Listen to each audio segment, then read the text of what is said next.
Meile kõigile on teada tuntud Juhan Liivi lause, kes minevikku ei mäleta, elab tulevikuta. Kirjandusteadlane Rein Veidemann on lisanud sellele, et kes minevikku ei mõista, see unustab iseennastki.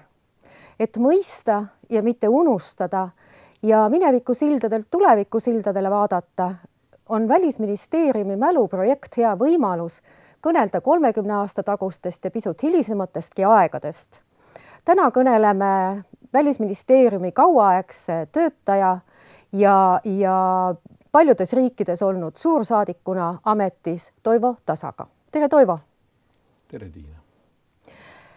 Sa oled pärit ja Tallinnast lõpetanud Tallinna 42. keskkooli, mis oli saksa keele kallakuga.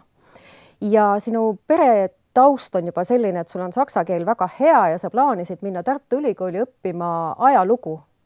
Aga sinu saatusesse tõi pöörde Paul Ariste ja sa sattusid hoopis Eesti filoloogide hulka. Et kuidas siis nii, et kuidas Paul Ariste su ära veenis? Noh, see käis kõik üsna kiiresti ja nagu üks rajakate laulusalm ütleb, et ema käe kõrval tulid ülikooli, muidu võiks arvata, et täiskasvanud inimene ei pea ema käe kõrval vähemalt ülikooli enam tulema, aga nii oli, kuna mu ema töötas sel ajal veel ülikoolis ja siis peahoone teisel korrusel asus siis see vastuvõtu registreerimise niisugune saal. Ja kella all, nii kui paar korda varem ja hiljemgi, tuli vastu toimekas akadeemik professor Paul Ariste, ütles, et no näe, sina siin jälle, kuhu sa lähed? Ma ütlesin tere ja et ma tulin ennast ülikooli kirja panema. Oh, väga hea, mul on just aega, lähme, paneme. Kuhu sa tahad astuda? Ema jäi nagu niimoodi diskreetselt taamale ja laps läks siis edasi akadeemikuga ja ma ütlesin, et ajalugu ja ta jäi täiesti seisma, ütles, mis ajalugu, mitte mingil juhul. Mis aeg see on praegu? Eesti keelt tuleb hakata õppima, soomugri keeli tuleb hakata õppima. Lähme nüüd trepist üles, kuula sõna ka natukene. No, kes teda natukene teab, need olidki tema naljad sellised. Ja nii ta rääkis, kuni sinna komisjoni tuppa, see vist oli õpetatud nõukogu saal tegelikult muul ajal. Ja siis ühe laua ääres siis küsiti mu käest, et nii, siin on üks ankeedid ja paberid ja need on teil täidetud. Oot, aga mis teaduskonda või mis osakonda õieti ajaloo keele ja ma ütlesin ajalugu ja Paul Ariste ütles, et ei, eesti keele kirjandus. Ma ütlesin, et see tähendab ajalugu nüüd. Ja ta ütles, ei, eesti keel ja kirjandus, kuula nüüd, mis vanem inimene räägib. No ja seal ei sobinud enam, ma teadsin, et pärast saab ka ümber minna teise osakonda ja siis nii jäi. Nii et kui ma siis alla ema juurde tagasi jõudsin ja Ariste näitas veel mul, kui ma alla hakkasin minema niimoodi, tema oma üks kateedri toakene oli seal samas selle aulauste juures vastas selle õpetas nagu saali kõrval ja näitas mul veel niimoodi ja ma läksin alla ja ma ütlesin, läks ikka ilusti. Ma ütlesin, kuidas võtta, et mida sa siis nüüd ma ütlesin, et eesti keelt ja kirjandust. Ja küll, et kui üks niisugune keele kirjanduse inimene juba on, las siis olla.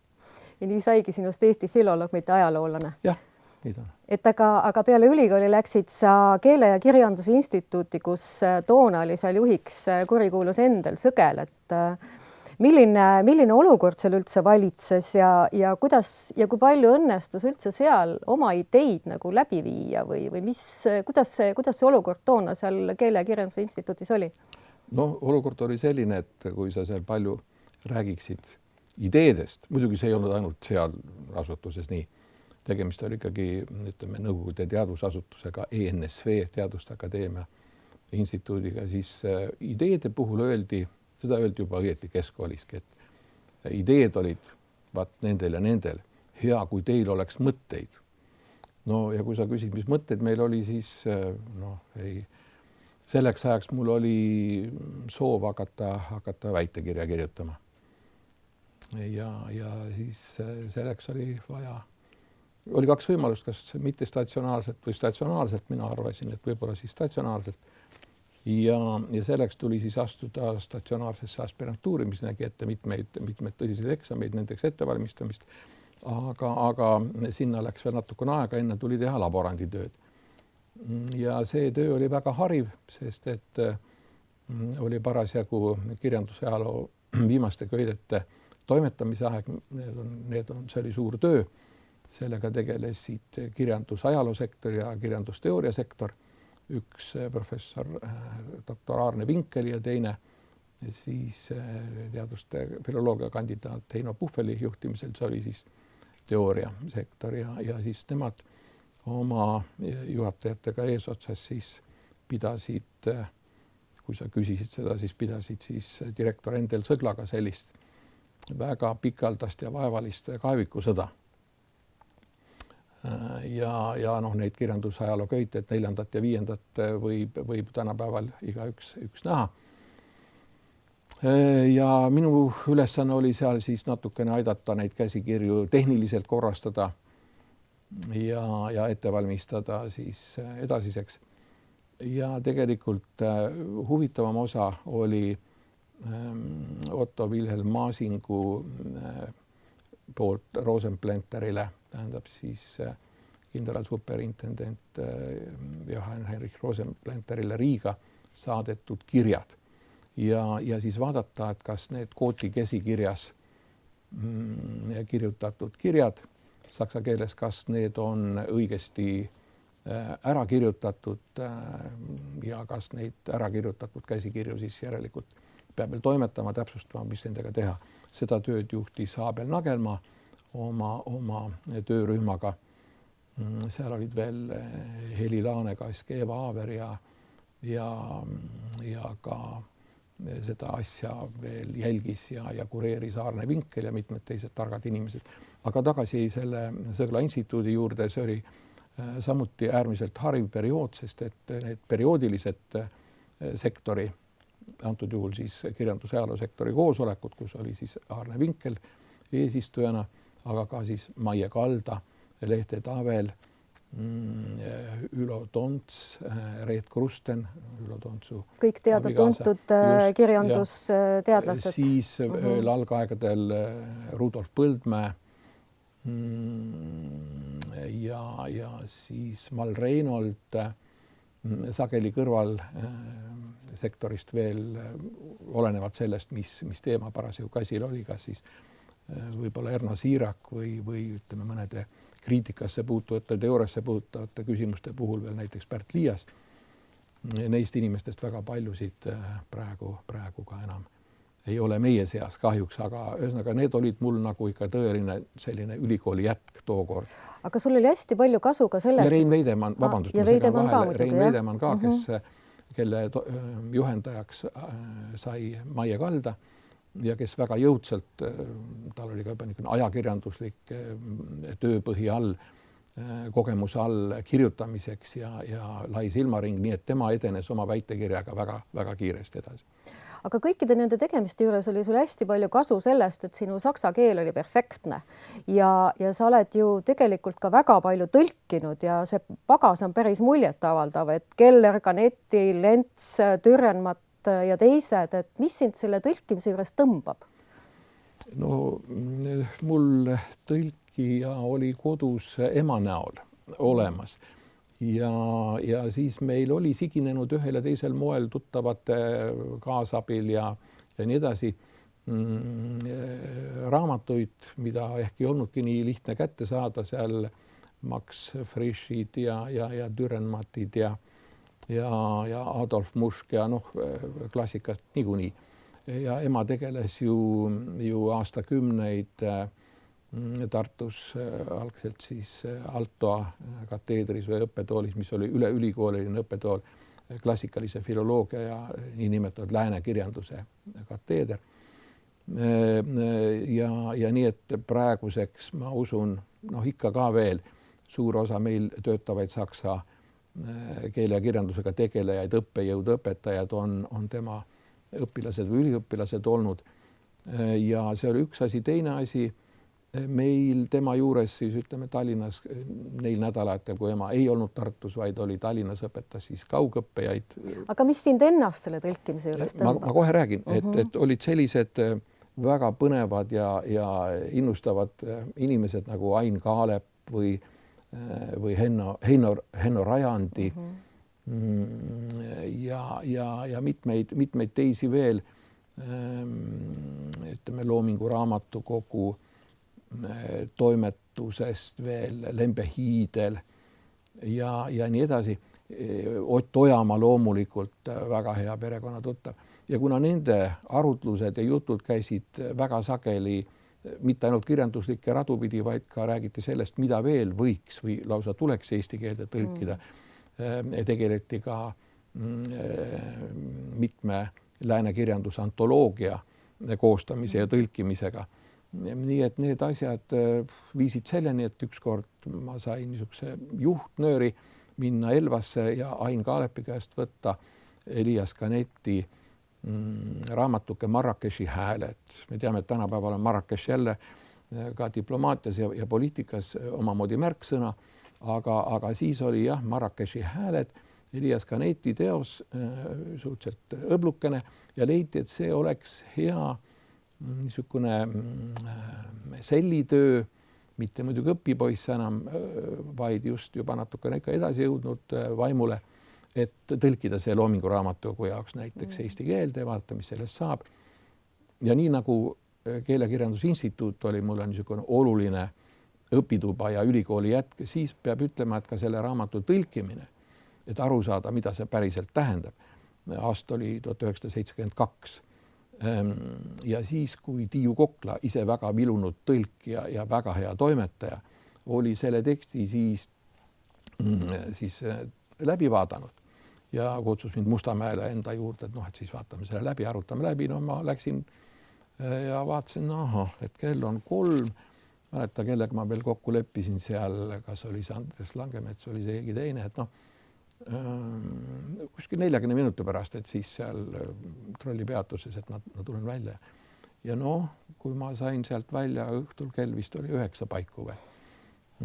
Ja siis ma mäletan, töö oli põhjalik. Kui Tiiu Kokla selle esimese lehekülje lahti lõis, ma vaatasin, nüüd on võtnud küll paljude paberite seast täiesti vale kausta, et kuigi see on väga minu kausta värv, aga täiesti punane tekst.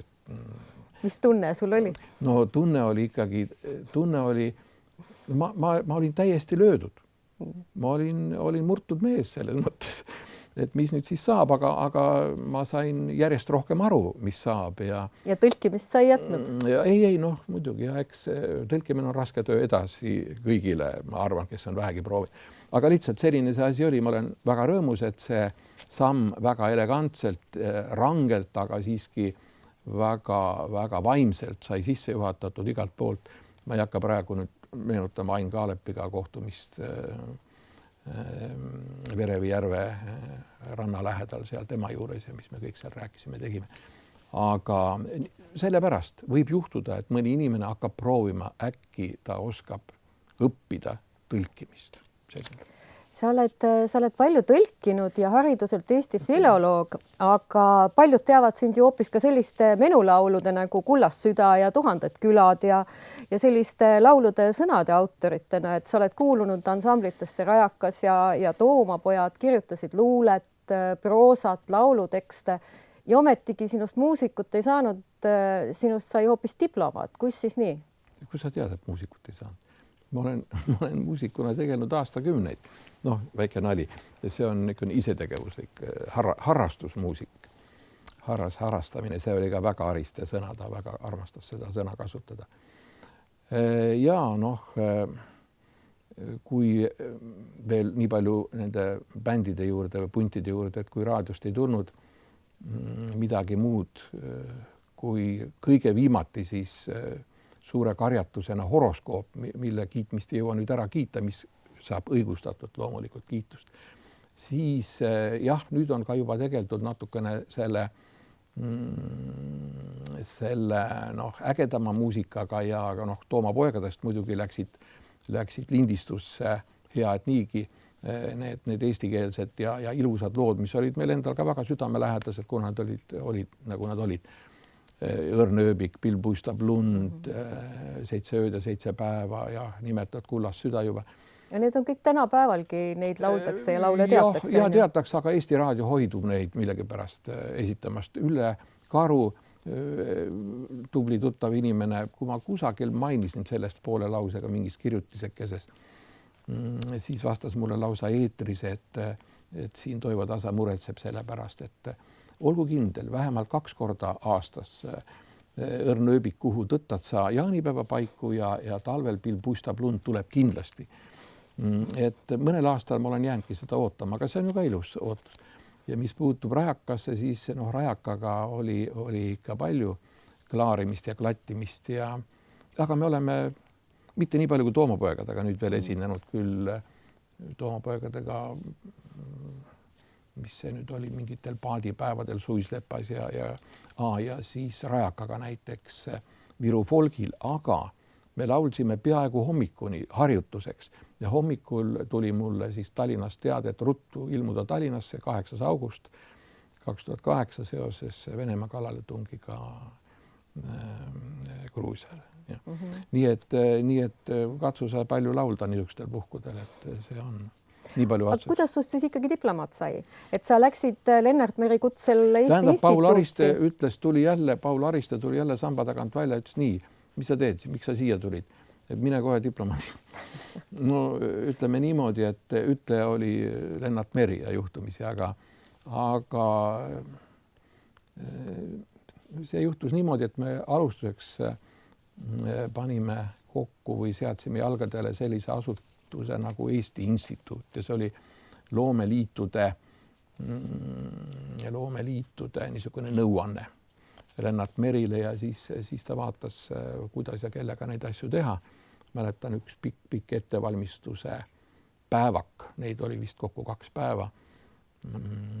Läks selle peale, et ta palus mulle hommikul tulla enda juurde ja siis ta oli selleks ajaks oma laua katnud üleni paljude kirjavahetuse kirjadega, eeskätt, mis talle oli saadetud ja mõte oli selles, et Nõukogude ajal see kirjade kirjutamine välismaale eriti, kes meist ikka nii väga välismaale saatis, võib-olla Lennart saatis ühte kui teist ja meie pere saatis neile, kes olid sõja järel jäänud laia ilma või olid pidanud siit lahkuma Nõukogude vägede sisse tungides aga ametikirju ikkagi, et kuhu pannakse siis see saatja või see, et näiteks, et saatja kõik regaalid ja asutused lähevad näiteks ka vasakule üles. See oli kõik suhteliselt harjumatu ja imelik ja siis teatud vähem pidulike kirjade puhul oli siis veel niisugune majandusandmete rida all, kus olid siis seal postboksid ja kontonumbrid ja veel mingid kõnetunnid ja vastavalt siis asutusele. See oli meile kõik nagu teadmata, siis me töötasime neid läbi põhjalikult, vahepeal olid väga pikad telefonikõned ja siis ma sain lisaülesandeid seal mõningaid artikleid läbi töötada ja teha märkmeid selle kohta, siis me jätkasime. Ja teisel päeval siis me leidsime, et need tunduvad meile selliste sobivate kirja vormidena, mida võiks hakata edaspidi kasutama.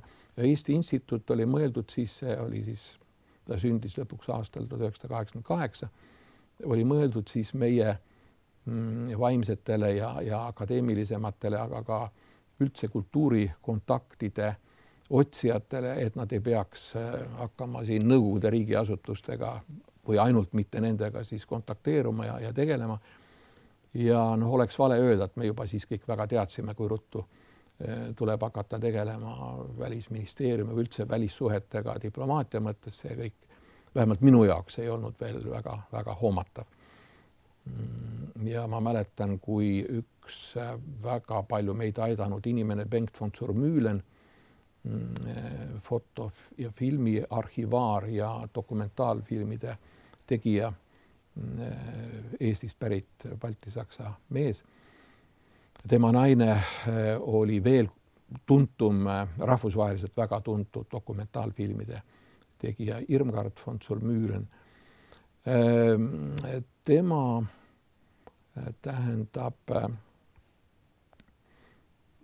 tegi intervjuud Lennart Meriga siin Saksamaa teleka kanalite jaoks ja küsis Lennarti käest, et mida te tänasel päeval sooviksite. Aeg oli juba edasi läinud sellest kirjade õppimise ajast.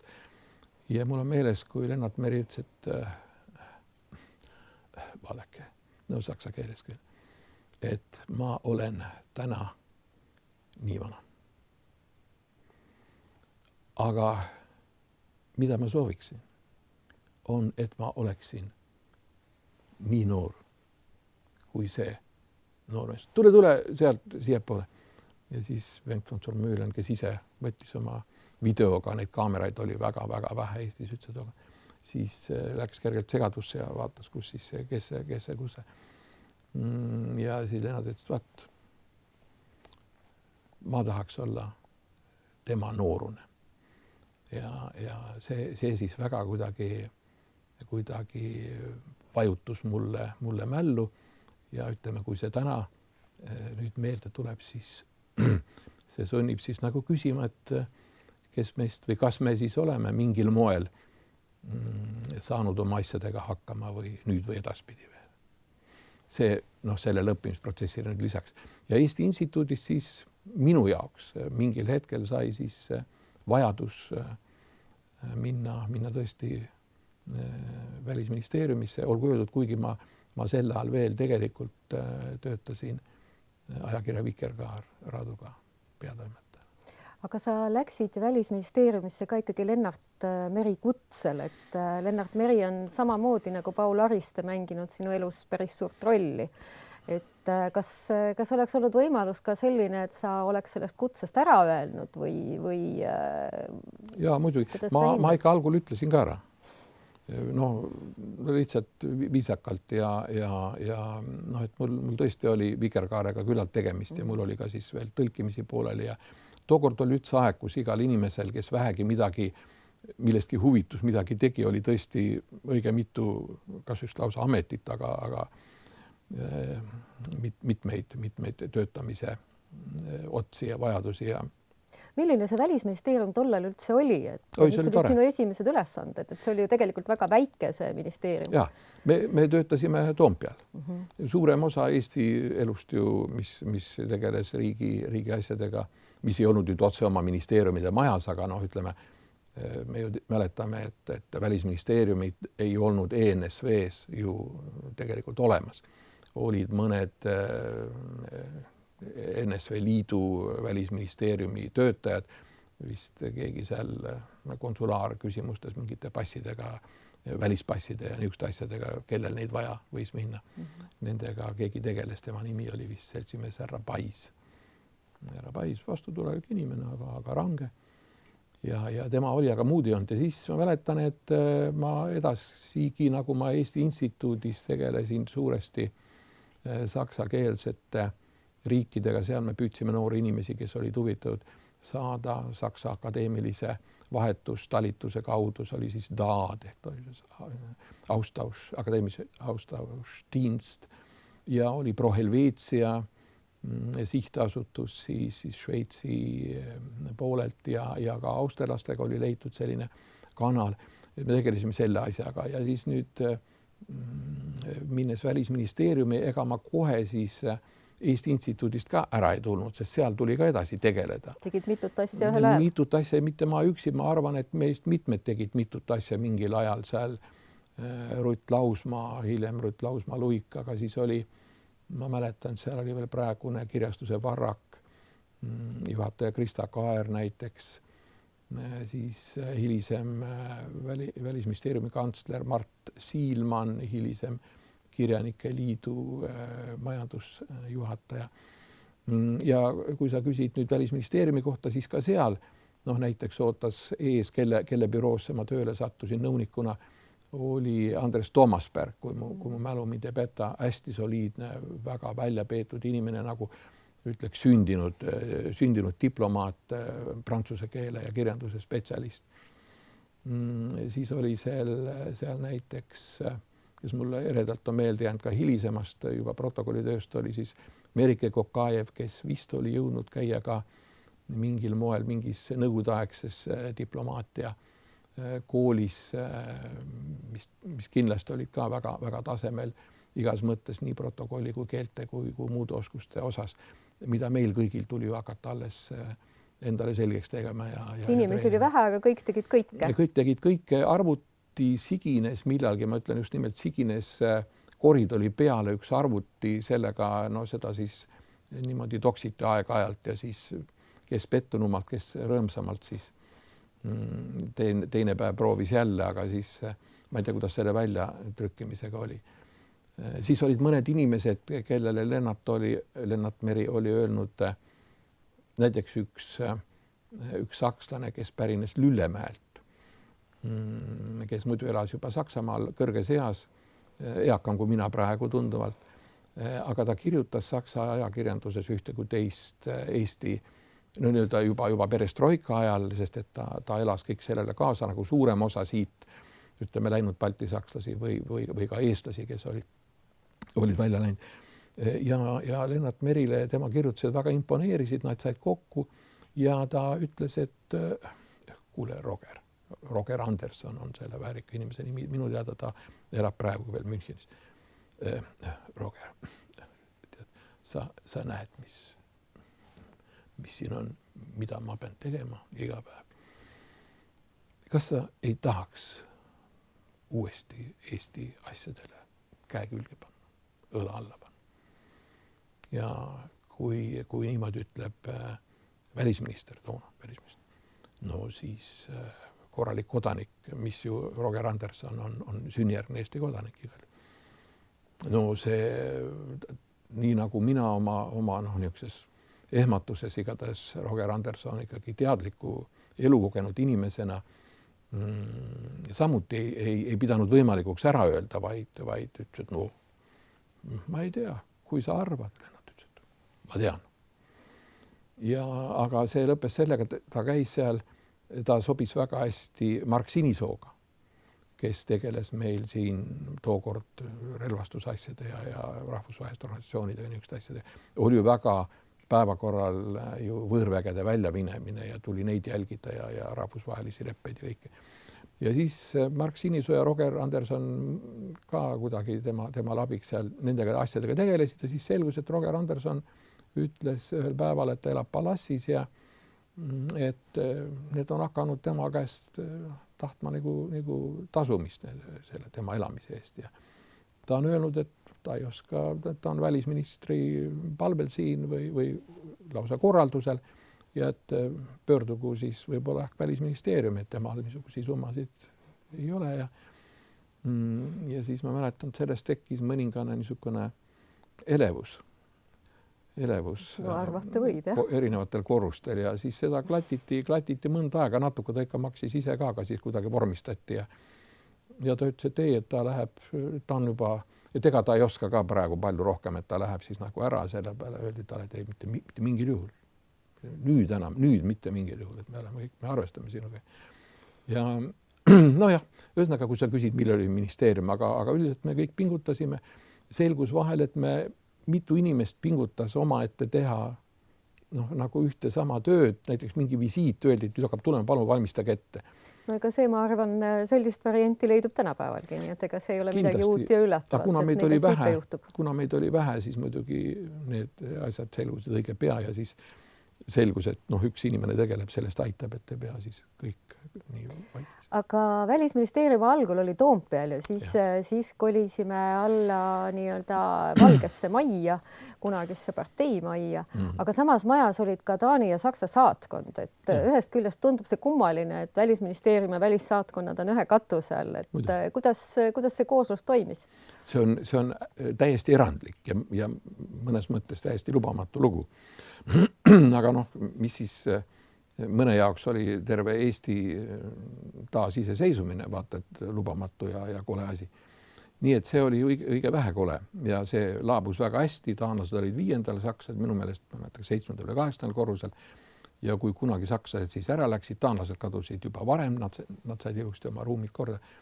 Siis ma mäletan Budapestis hiljem, kui oli vaja ühtedesse ruumidesse üks turvaseina, siis öeldi, et ära muretse, Toivo, et sa saad väga head turvaseinad, et Saksa saatkonna endised, et sa tead, et üle, ma ütlesin, tean küll, et noh, ühesõnaga. Nii et oli ka teatud määral niisugune taaskasutus, et Välisministeerium ei ole kunagi asju niisama ära visanud ega raisanud. Nii et ma elasin Budapestis vähemalt teist korda seal olles turvaliste Saksa poolt tellitud korralike turvaseinte taga. Aga hulk aega neid ei olnud ka. Aga tahan öelda veel, noh, saatkond saatkonnaks, aga meil oli ju allkorrusel mõnda aega ka täiesti väike puhvet kohvik, restoran või söökla. Sealt linna inimesed, ma tean, isegi sai mõnele kultuuriministeeriumi või mõnele muul tuttavale öeldud, no tule sinna, siis lähme sööme seal, ma ei tea, suppi või. Ja keegi ei lingutanud väga kõrvu selle peale, enne kui siis miilits Mati istus peaukse peal, aga seal tagaukse juures mõnda aega ei olnud ju kedagi istumas. Aga noh, see oli nagu naljaga pooleks, see oli väga lühikest aega. Aga su elus on ka selline huvitav seik, et sa oled osalenud meeleavaldusele Berliinis ja lugenud selle ette ka Lennart Meri kõne, et see oli küll aastal 1991, aga kuidas sa sinna sattusid, kuidas see kõne ette lugemine ja meeleavaldusel osalemine tundub kuidagi esimesel hetkel natuke ootamatu? Jah, ei, see oli, ma pean ka tunnistama, et natukene ootamatu ja see oli nii, et no, meil oli siis siginenud juba mõned tuttavad Berliinis just nimelt. Need ei olnud mingid sugulased ega midagi, aga lihtsalt inimesed, kes olid hakanud siin käima, kes olid pärit Eestist, mõnedki eestlased, aga mõned ka rahvuselt sakslased, ütleme siis baltisakslased. Ja oli juba aeg, kus näiteks Eesti merelaevanduse laevaga, kus sul oli kokkulepe, maksid seal mingi üsna odava piletirahakese ja muntserdati sind siis laeva ja kui sul oli veel ilusti räägitud, said ka oma mingi auto, meil oli üks Niiva auto, see tõsteti ka tagateki peale sinna kuskile püttide ja tünnide vahele ja antenni keerasin, nagu Lasnamäel olin harjunud igaks juhuks ilusti pealt ära ja mõtlesin, kas ma võtan kojamehed, jätsin peale, mõtlesin, las olla. Aga noh, saad aru, kus inimesel tekivad juba ikkagi aastakümnete jooksul refleksid. Ja siis selle laeva nimi oli väga kultuuraline isegi, selle laeva nimi oli Jaan Anvelt. Ja hiljem olen teada saanud, et isegi admiral Tarmo Kõuts on olnud selle laeva peal kapten. Ja. No võt niisuguse laeva peale me läksime ja siis teatasime rõõmsalt oma sealsetele tuttavatele, et meie nüüd tuleme ka ja oli ilus niisugune soe aeg. Ja üks tuttav inimene, kes sõitis Soome tähendab Tallinnast Helsingi poole parvlaevaga, see võttis eemalt veel meie laevast pildi, kus valge Niiva on ilusti taga näha ja noh, meie ka niisuguste putukatele. Sul on lausa fotojäädvustus sellest kenasti olemas. Ja järgmise 5 aasta pärast me räägime sellest rohkem. Ja siis tulid seal mingid tongrid ja piirivalvurid võtsid meilt siis passid ära, ütlesid, et need hakkavad nüüd kapteni käes olema.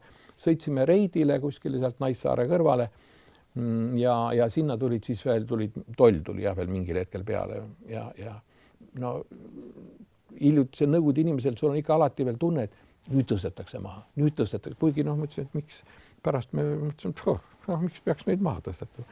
No nii, ja siis hakkas öösel see asi kõik sõitma ja hommikul siis ma usun, et me olime vast kohe Poola või olime võib-olla kuskil Leedu rannikul kuskil seal veel, olime juba Poola vetes, üsna kiirelt sõitis ja siis hakkas siis raadio Pardakrapp krõbisides, aga väga arusaadavalt rääkima, et rabotab see raadiostantsi ja nii edasi. Ja kirjeldama olukorda, ma usun, et seda said ka kõik Eestis kuulda ja mis iganes oli siis see Janajevi seltskonna üks niisugune... Butši aeg ühesõnaga. Ja absoluutne Butši aeg, nii et me sõitsime nagu Butši sisse, ma mäletan, ma vaatasin jahmunult laev ei olnud ühtegi madrust ega kedagi, mingit tegelast näha, nagu tõesti lendav hollandlane varahommikuses niisuguses mereudus ja kohinas. Ja mõtlesime, et mis nüüd saab. Meil oli väike tütar oli kaasas, üks Eesti pere oli veel. Aga kuidas sa sinna meeleavaldusele siis sealt laevad sattusid? Me sõitsime siis lõpuks, kõik see arenes, käisin veel Niivas niimoodi käpakil pooleldi taga raadiot kuulamas, sest et algul öeldi, et hommikul joote kapteni juures kõik kohvi ja muidugi midagi sellist ei toimunud, meil anti pudrukest seal ja natukene piimakohvi ka, aga ei olnud kaptenid ega teisi. Ja siis seal oli ju korraldus ka laevadele, et kõik, mis N-liidu laevad, mis on kusagil vetes peavad kohe siirduma esimesse sadamasse või kuulama Nõukogude esindajate korraldusi ja nii edasi. Ja siis mõtlesime, et no nüüd me oleme siis küll ja siis vahepeal kuulsime raadiost, no mitte enam Eestit, vaid seal olid juba Saksa jaamad ja Rootsit natukene oli kuulda ja Poola jaamu, et tähendab, huvitav oli see, et Tallinna lennujaamas veel lennud toimusid ja et Helsingi laev ka sõitis nagu, aga mõned jälle ütlesid, et see kõik ei ole enam ja tuleb siis see tankikolonn sisse ja muid asju ka ja on valmistatud ette kõiksugu repressioone juba, igasugu nimekirjad, sealhulgas siis toimetajatest ja muudest tegelastest ja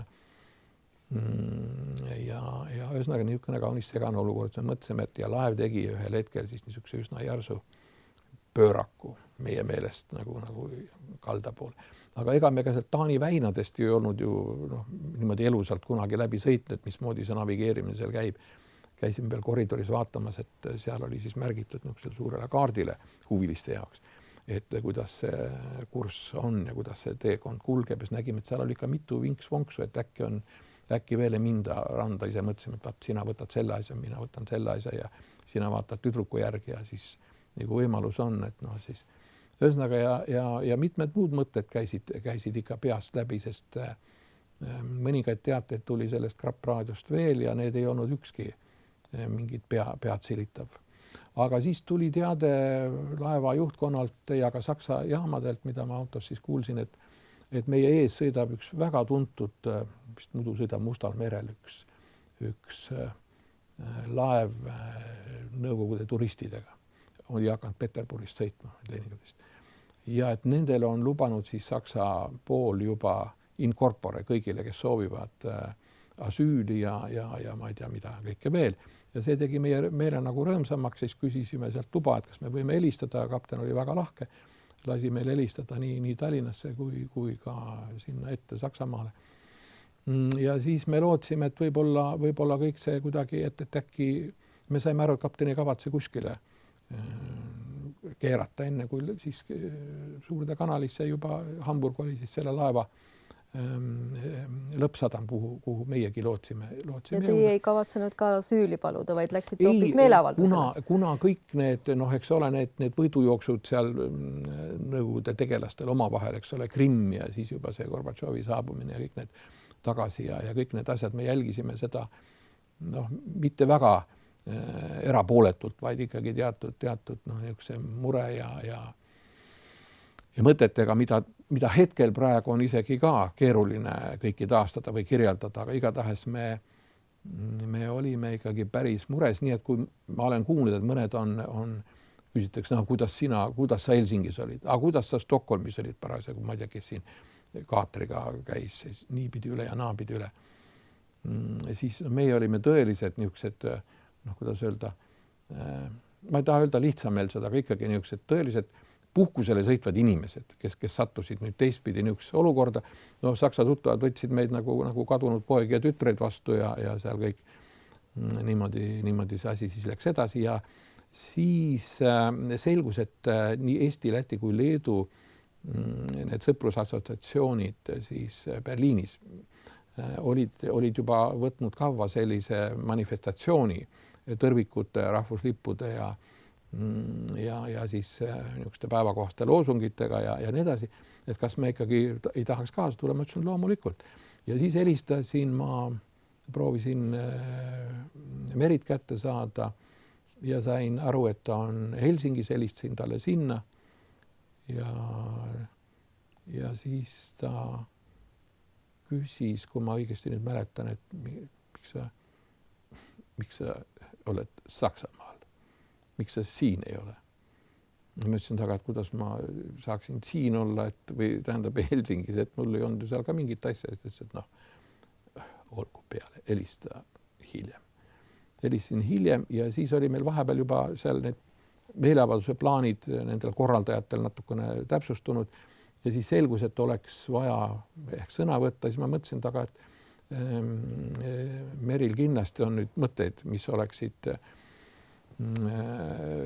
targad ja aja ja päevakohased ja selgus, et tal oligi seal ka üks selline tekst valminud ja siis ma palusin selle saata ja siis meie saksa sõprade abiga sai see pandud siis, ma arvan, väga heasse saksa keelde ja selle ma lugesin. See oli ikka õige mitu lehekülge. Ma kahjuks praegu saatesse siia või lindistusele tulles ei leidnud teda, aga ta on mul kindlasti olemas. Ma usun, et küllap Meri enda arhiivipaberites on see ka olemas. Ma saan aru, et ta ajuti on kasutanud sellest lõike ja mis veel. Aga see oli korralik niisugune poliitiline kõne ja selle ma siis ka seal ette kandsin, sellest on ka pilte tehtud. Meid ei olnud hirmus väga palju, aga ütleme üks 40-45 inimest, võib-olla 50 inimest, leedulased, lätlased, eestlased, meie saksa sõbrad. Ainult, et ma ei tea, kuidas nad olid unustanud selle manifestatsiooni registreerimata, sest et õige kohe tuli politsei meie ehmatuseks ja küsis, et kas teil on ka geneemigung ja mis see üldse tähendab siin ja mina muidugi püüdsin edasi lugeda, mis mul seal tekstis veel oli, aga siis üldiselt selgus, et ikkagi tuleb hakata ära minema ja siis mõtlesime, et me läheme nüüd siis NSV Liidu esinduse suunas. Ja siis nagu me oleme näinud ka piltidelt ja kaamerad ja mikrofonide ülesvõtetelt igapäevaselt nüüd mujalt maailmast ka, siis politsei viisakalt saatis meid, kuigi ta kogu aeg ütles meile ka kõrva ja kaameratesse igale poole, et see ei ole lubatud teie manifestatsioon, et arvestage, et te peate kohe laiali minema. Siis kõndisid jälle natukene vaikides, ütlesid, et nagu te aru saite, te peate hakkama nüüd laiali minema, et ja nii edasi. Ja me ütlesime ja siis lugesime sinna megafoni siis oma seda tekstikest ikka edasi ja teised siis lehvitasid, mis neil oli kodus valmis tehtud, need sildid ja muud asjad ja siis natukene siis laulsime veel selle Nõukogude saatkonna juures ja siis ega meil seal muud ka ei olnud teha. Mõningad pildid sellest ilmusid ja mis on oluline, oli veel väga suurejooneline pressikonverents selles pressetsentris, kust Saksa valitsus väga sageli on teinud nüüd ka oma pressi teadaandeid ja saal oli täis kaameraid ja mikrofone oli rohkem kui Valdo Pandil iial. Ja mäletan, me kaalusime seal enam-vähem iga sõna, iga riigi poolt seal vist 3 inimest saime siis lava peale ja küsimused olid väga sümpaatsed ja nii edasi. Ja siis lehtedes ilmus sellest täpselt 2 rida, et toimus pressikonverents, punkt. Ja me vaatasime õhtu kõigi kanalite, kõiki uudistesaateid ja seal lihtsalt neil oli olulisemat materjali, mida teha. Ja kuigi Genscher ja ka Kohl esinesid neil samadel õhtutel ja ka päevastel aegadel ja nemad muidugi ütlesid, et nad väga loodavad, et meie sõber Moskvas ka ikkagi kõik asjad saab jälle nii-öelda korda ja siis muid asju ei pidanud seal. Aga lähme nüüd natuke juba jälle lähemale tänapäevale, et 1995 määrati sind suursaadikuks Austriasse. Ja millist vürtsi lisab see saadiku või üldse saatkonna tegemistesse, kui saatkonnast tuleb nii-öelda diplomaatide keeles katta väga erinevaid riike. Et kui sinu põhiasukoht oli Viin, siis sealt kõrvalt katsid sa ju tegelikult Slovakkiat, Sloveeniat, Tšehhit, Ungarit ja Šveitsi. Et kuidas nagu kõige sellega hakkama saada sellises keskkonnas? Ei no, kes siis seda küsis? See tuleb endal välja mõelda ja ega siis õnneks ei olnud saatkond ka ülearu suur, nii et seal ei olnud vaja niisugust peamurdmist, et kuidas sellega hakkama saada. Tuli siis jaotada nädalapäevad ära. Tööpäevadest jäi üks päev kindlalt puudu, kui sa ka tahtsid iga nädal ühest riigist teha siis memo. Algul muidugi keegi ei tulnud niisuguse asja pealegi, siis need olid ju esimesed lained, kui saadikud välja läksid, siis üldiselt tuli teha nagu ütleme, saadikud ikka teevad. Tuli töötada ja õppida. Ja väga palju ise välja mõelda, kuidas ja mismoodi teha. Ja nii kui olid selle välja mõelnud ja peamaja ütles, et täitsa hea mõte, mitte idee, aga mõte, et tänapäeval oleks kindlasti idee öeldud, aga siis veel öeldi päris hea mõte, hakka tegema. Ja siis muidugi said aru, et jah nüüd, et aha. Nii et tubli mees, kui välja mõtlesid ja veel tublim, kui ära kui vahendid leiad. Ja no vahendid ja see oli selge, et vahendid pidid olema leitud juba. Nojah, nii see asi käis aga ütleme, kui teiste näiteks Balti riikide sõprade peale vaadata, siis ega nemad ei olnud paremas seisus.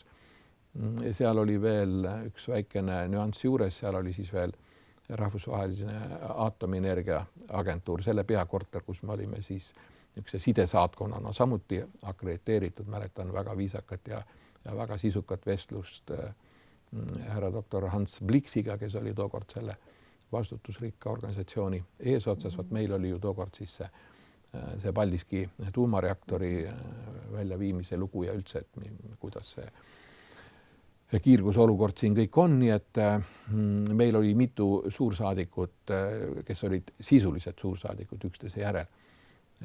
Näiteks viimati toosama nimetatud Mark Sinisoo mõnda aega, kes siis käisid nende põhiassambleede ajal, kus me siis saatkonna poolt moodustasime osa sellest Eesti delegatsioonist ja aitasime seal siis ka mõtteid koguda ja meeles pidada, mis tähtis on. Ja et muidugi juba ainuüksi volikirjade laiali kandmine nendes õige mitmes riigis võttis vist pool aastat aega, sest ega see ei ole nii, et sa ütled, et ma nüüd homme tuleks tooma. Ühes riigis oli täitsa humoorikas lugu, kui protokolli peadirektor sealne ja siis vastava poliitikaosakonna ametnik läksid vaidlema selle üle, et sellepärast, et neile tundus, et sõjaväeorkester, nad olid ka kuskil mingeid asju käinud ajamas garnisonis, pealinna garnisonis ja seal orkestrid ikka harjutavad siis ka diplomaatiliste asjade jaoks. Neil oli tundunud, et Eesti hümni asemel mängitakse üht teist lugu. Ja siis protokolli peadirektor läks siis kindluse mõttes sinna veel uurima ja siis nad olid dirigendiga läinud üsna vaidlema, sest et üks ütles, et protokoll ütles, et see nüüd on teil küll Soome hümn ja dirigent ütles, et ei, et see on lihtsalt Soome hümni sarnane hümn. Ja siis peadirektor ütles, no mees, me ei vaidle selle asjus, et me nüüd muudame ära, et harjuta, aga üldiselt otsi nüüd see õige Eesti hümn üles, et ma ütlen selle volikirja toomise kuupäeva nüüd ära. Ja see ka oli. Selle kaudu ma üldse sain teada, et mingisugune segadus. Ja hiljem, kui me olime juba väga head sõbrad aastaid hiljem, ühe suure visiidiga seoses, siis nad ütlesid muide, et me räägime sulle niisuguse väikse loo ka, et me ei tea, kas olekski saanud tulla meile volikirju tooma, et teie hümn oli meie jaoks nii eriline, sest et ta oli nagu Soome hümn, et seal on väiksed arranžeeringu vahed, teame. Aga tõesti, vahepeal nad helistasid meile ja palusid saata, siis me saatsime väikse, tookord on niisugused kassetikesed, lindi ja siis ka noodi ja siis nad saabus rahu maa peale ja nad väga ilusasti esitasid selle. Eks selliseid väikseid toredaid seiku on diplomaatide elus üksjagu, et sa oled olnud suursaadik ka Ungaris, katnud sealt Horvaatiat, aga võib-olla ma hetkel hüppaksin hoopis Jaapanisse ja kus olles sa katsid tegelikult ka Korea Vabariiki. Et need riigid on hoopis teistsuguse kultuuritaustaga ja kuidas sa kohanesid seal selles täiesti teistsuguses kultuuriruumis? Mis on need sarnasused, mis on need erinevused, et kuidas ühel Eesti diplomaadil seal oli toimetada? Jaa, seal oli igati kena tegutseda, sest tegelikult ka mitmed Euroopa riigid, millest me arvame üsna palju teadvat, on sügavama põhjaga ja avarama sisuga, kui me ehk arvaksime. Ma arvan, et sama nad peavad kogema Eestisse tulles või nii-öelda Eestit kattes. Ütleme, me ei usugi, kui palju seal on koolides ja ka inimeste mälus ja mõttetegevuses veel mitte, võib-olla antiik-Rooma piire, aga vähemalt ütleme seal Saksa rahva Püha Rooma riigi mingeid ulatuvusi päris kindlasti või võtame näiteks see praegu väga kuulus Visegradi asupaik, see linn, mis on olnud ka muude kõrval näiteks ungarlaste üks pealinnu, peamisi linnu, ütleme 14. sajandi alguses, kui siis esimesed Visegradi kokkulepped sõlmiti.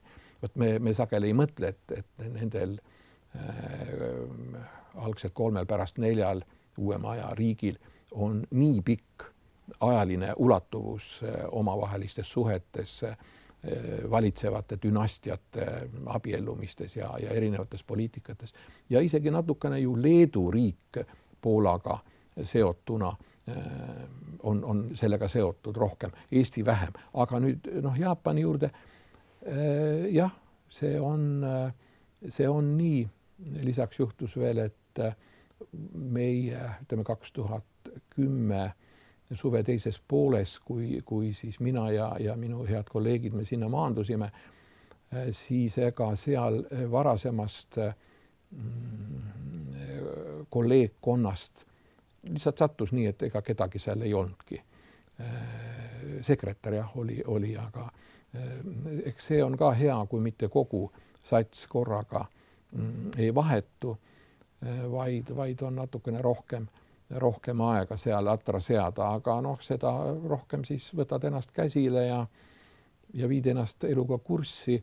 Ma arvan, et siit läinule vast kõige rohkem on eriline need sagedased peaaegu igapäevased maavärinad, mida ei kujuta hästi ette. Näiteks siin praegu ka sinu klaas on praegu täiesti halvasti. Et nüüd peab vaatama, eriti kui kodust ka ära lähed, et sul ei ole siin asju. Või tuled koju, on kapi uksed lahti ja seal on ka küll vastavad tripid, et sa saad panna raamaturiiuleid seina külge. Või et televiisor hakkab rääkima, et tähelepanu, hetke pärast toimub maavärin, eeldatav magnituud nii ja nii palju. Ekraan läheb valgeks, kõik ilmuvad siin väikeste lipukestega, mitu seal ühikut kusagil midagi on. Jaapanlastel on veel oma skaala, mis on natukene erinev sellest Richteri omast. Aga kõik muu, sa suhtled ju eeskätt alguses ikkagi Välisministeeriumi ja teiste riigiasutustega. Ei ole seal midagi erilist. Peale selle, et kui sa hakkad ära minema, siis loomulikult jäävad sinust kõik head tuttavad maha ja umbes küsitakse, et millal te jälle tulete, siis ütled ei vist. Jaapani suursaadikutel on näiteks Eestis olemise ja mujal olemise turnus või see aeg üsna lühike 3 aastat. 4 aastat, ütleme nii, et Eesti-sugusele väiksele riigile, kus meil ei ole ülearu palju vaba tööjõudu, võiks ju olla 4,5, kuigi ega see ka enam midagi ei määra, aga mida tuleb kindlasti märkida, et ega Eestis ja mujalgi riikides peale välisministeeriumide selliseid rotatsiooniga masinavärke teisi ei olegi. Ühtepidi on see traditsioon vältimatu, samal ajal me teame, et mõned riigid mängivad sellega, et kui sinu suursaadik on teatud pealinnas juba väga kaua, ta on väga vilunud, ta on nii-öelda vanim teenistusaja mõistes, siis ta võib saada diplomaatilise korpuse vanemaks ja see on juba väga oluline ja väga väärtuslik koht info ja sidemete mõttes. Teises mõttes jällegi on meile, kes me tookord alustasime igas mõttes kogu välisteenistust, oli hea, et me jäime saledaks nii-öelda, et ka saadikud ei hakanud ette kujutama, et nad on, me ju ei tea, inimesed on igasugused, nad käivad 5 sentimeetrit maapinnast kõrgemal. Ikka juhtub. Jah, aga mida ma arvaks küll, et paremates välisministeeriumides on nii, et näiteks teatud kantsleriks ja asekantsleriks ilma ise välisteenistuses praktilises osas osalemata naljalt ei saa. Sama käib näiteks personalijuhtide kohta. See ei ole nii, et kusagilt, ma ei tea, praksisest või kraksisest tuleb keegi nobe inimene ja mäletan, minu juurde tuli üks vahva neiu, kes hakkas küsima, et mida me saaks outsource ida, siis ma olin protokolli peadirektor ja kuidagi ta tuli nii, et mulle helistati 3 minutit varem, et kuule, nüüd tuleb sinu juurde üks hästi tore tüdruk, et räägi talle, mida me saaksime anda noh, et mida võiks keegi väljast tegema tulla, et hoida nagu riigi finantse ja tööjõudu kokku ja enne kui ma suutsin pikalt järele mõelda, juba jooksikski sekretär ütlema, et Toivat sinu juurde tuleb, et me päris ei saa aru, kes ta on. Ma ütlesin, ja ma juba tean, kuidas ta tuleb, aga tooge kohvi ja nii ja istusime, hakkasime ja mida rohkem ma teda kuulasin, siis ma lõpuks küsisin, et kas te olete tutvunud meie asutuse üldiste eesmärkidega ja täpsemini siis ka protokolli osakonna ja selle töötajate tööülesannetega ja ta ütles siiralt, et ei ole. Ja siis ma sain kuidagi niimoodi tehtud, et ma ütlesin, teate, et aga noh, mida võib-olla ei ole ka alati ilus teha, aga mida me teame, et tehakse, et oi, kell on juba nagu ka meie intervjuu puhul, et ütlesin, teate, nüüd on niimoodi, et mul kohe tuleb üks inimene, ma ei saa teda kahjuks ära saata, et väga hea, et te saite tulla, et tulge tagasi, aga vaat need asjad, vaadake läbi ja siis veel see ja siis oleks veel väga hea, kui te helistate näiteks meie sinna sellele ülemisele korrusele ühele väga olulisele inimesele ja siis meie jutt ja asjaajamised lähevad nagu lepsereega, et küll me ju saame. Ja kui ta oli ära läinud, ma muidugi helistasin ise ka kohe sinna ülesse, kuhu vaja ja ütlesin, et see nüüd küll vähemalt mis protokolli puutub, et kui me siin lepime kokku, noh, ma ei tea, kes meil tuleb kõrge minister või jumal hoidku monarh keegi ja siis selgub, et me oleme need üsna delikaatsed ja diskreetsed ja osalt isegi riigi saladusega kaetavad asjad, noh, nii-öelda siis välja müünud, et tulevad seal hoogsad poisid, tüdrukud ja noh, teevad ära. Kõmm tehtud ja noh, mis seal on? Prince Charles, teeme ära. Sa juba tulidki selle sama protokolli osakonna juurde, et kui sa lähetustest tagasi tulid, siis sa läksidki meil protokolli osakonna peadirektoriks, et kas meil on vaja riigi protokolli, kui oluline on olla protokollis kõikvõimalikes detailides, näiteks kultuuritäpne, et kuidas sulle see protokolli töö tundub? No, eks ka, et alguses tuli asju endale selgeks teha ja mul oli loomulikult osakonnas inimesi, kes olid ikkagi asjatundjad. Sest me ju tihti räägime ja vaatame, et milleks seda protokolli vaja on, aga tegelikult on see väga detailitäpne töö, on ju? See ongi ju tegelikult, me peame seda nii mõistma, ütleme nüüd ka seestpoolt vaates, et see on sageli retooriline küsimus. Nii mõnedki presidendid või ministrid soovides intervjuud või mõnda muud jutuajamist lõpetada, kohtumist lõpetada, ütled, teiega on väga tore vestelda. Ja muide see küsimus, tulge homme 1:30, me jätkame seda. Aga näete, protokolli ülem juba istub seal, ta on meil kole inimene. Tema ei luba kohe kuidagi kauem olla, siis külaline ehmatab ära, kuigi ta ka muidugi teab, eks ta on ise ka kodus samamoodi rääkinud. Ainult, et sa loomulikult siis ministri, presidendi inimesena ei saa ju ise ennast uskuma jääda. Ilma protokollita ma olen küll, suhtun kõigis leebete meenutustega, tuleb minister, kes on muidu nii, et las aga olla, aga muidu seisab siis kõht punnis, ütleb, aga kuhu ma lähen? Ma ütlen, otse palun. Muidugi see ei tohi ka liiga paljust öelda, sest minister ise teab, kus ta läheb, lihtsalt ta küsida ju tuleb ja peab ilusti sättima asju. Veel parem, kui ta juba eelnevalt teab, aga alati ei tea. Ja muidugi on tähtis, sest et protokoll vormistab need asjad. Ja me ju peame nädalate kaupa, vahel kuude kaupa. Vanasti käis ka ministrivisiidi ette valmistamine, pool aastat ikka, riigivisiit, vaata et aasta. See kõik need lühenesid väga ruttu. Visiidid ise ka lühenesid väga ruttu. No kogemustega läheb asi lihtsamaks ka. Seda, aga lihtsalt kõigil on olnud järjest vähem aega. Aga protokoll ju, kui suursaadik, kolleeg teise riigi suursaadik tuleb oma volikirju tooma, siis ta tuleb kõigepealt oma protokolli või selle volikirja koopiaga, tuleb protokolli ülema juurde, siis läheb poliitikaosakonda, vahel käib ühe hooga veel kas mõne asekantsleri või ka välisministri juures, kui veab ära, et siis valmistada ette enda minekut siis meie puhul siis nüüd Kadriorgu riigipea juurde ja protokoll tegeleb väga paljude asjadega eelnevalt seal. ja ütleme, kui on tõsine riigivisiit, noh, tuleb seal keegi Prantsuse president või noh, näiteks Prince Charles, siis ka nende riigi protokoll teatab nende erisusest, mismoodi ühed, teised, kolmandad asjad käivad, kuhu ollakse veel üldse valmis minema, mida tegema, mis ei ole mõelda, mis ei ole sobiv, keda tohib käega katsuda, keda mitte. Ja keda tuleb rohkem briifida ja keda vähem briifida, nii et no siin on paar tõelist pärllugu, milleks meil head televaatajad, raadiokuulajad seekord aega ei ole. Nagu sa ise just ütlesid, et meil hakkab aeg lõppema, et midagi ei ole teha. Aga ma küsiksin lõpetuseks sinu käest, et mis on sinu arvates välisteenistuse võlud ja valud? Või ütleme siis õigemini teistpidi, valud ja võlud? No ei, valu ei ole siin midagi. Ma ei tea, kõik on ainult võlu. Ma ei tea ühtegi tööd, kus oleks ainult valu.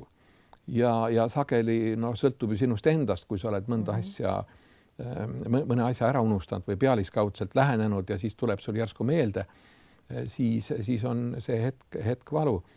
Aga protokolli vaates öeldes mina igatahes viljelesin oma aastakestel seda ütlust, et oma sõpradele, kolleegidele paremat tuju tekitas. Protokollis tõesti on nii, et me pääseme lennujaamast ära pärast kella 12 öösel ja keegi peab minema juba järgmisele lennukile vastu järgmine hommik, näiteks 6 millegagi või peavad juba autod olema, kolonn ette valmistatud ja nii edasi. Et meil protokollis visiitidega, et meil on üldse meie tööga vedanud, sest et visiit algab ükskord ja õnneks ta lõpeb ka kindlasti ükskord ära. Nii et kõik meie armsad külalised ja Toivo, aga meie hakkame ka lõpetama, aga kuna sa tõid siia ühe põneva asja ja kuna ta siin laua peal on, siis tuleb see ikkagi ka ära mainida, et millega on tegu? Ja, see on nüüd niimoodi, see on üks niisugune meene. See osa peaks olema tegelikult metallist. Ma unustasin küsida asjaosaliselt, kas see peab karastatud olema või on see karastamata pehme metall, raud. Seda kantakse niimoodi. Selle nimi on ebakl. Ebakl ja ta on Marshalli saarte ja see on Mikroneesias, üks niisugune saarte vabariik. Seal igal endast lugupidaval mehel on sajandeid, kui ta käib seal, neil ei ole alati nii palju riided seljas kui meil, aga igatahes nad kunagi ei unusta hoolimata oma riietusest kojuvad seda ebakli, millega nad võivad, kas sa saad tagasi, ühesõnaga, millega nad saavad maad kaevata. See on nagu väike kirgakene. Tegelikult on ju mitmetel rahvastel midagi sarnast. See on niivõrd terametall päris kujul, et sa võid minu pärast, ma ei tea, väikest pulgakest või puidust ahingut teritada või siis moodsamas kontoris näiteks pliiatsit teritada. Ja ühtlasi on see ka relv. Ja vilunumad nii-öelda täiskasvanud inimesed oskavad seda ka visata. Nii et see oli tema külaliskingitus Tokyo saatkonda tulles, kus me kohtusime, et kirjutada alla diplomaatiliste suhete sõlmimise kommunikee siis Marshalli saarte ja Eesti Vabariigi vahel. Nii et ma olin väga liigutatud, kui ta selle tõi, siis me arutasime seal küll ilmastiku ja kliima ja põllumajanduse ja ka vaimse kultuuri küsimusi. Nii et see on ebakl, kui keegi sinna kuhugi läheb, siis suhtuge sellesse riistasse suure lugupidamisega ja mis muud praegu, mulle meeldis ka väga see film, kus oli see vist oli, kas ta nimi oli November vist, kus tehti kratt. Ma usun, et meie kratid, kratti mõiste tegelikult meie nende internetilahenduste jaoks on täiesti kõlbmatu, sest kui meie partnerid ja sõbrad saavad teada, mis oli krati tegelik ülesanne, siis nad ei taha, et Eesti teeb digitaalseid kratte, vähemalt mitte liiga palju.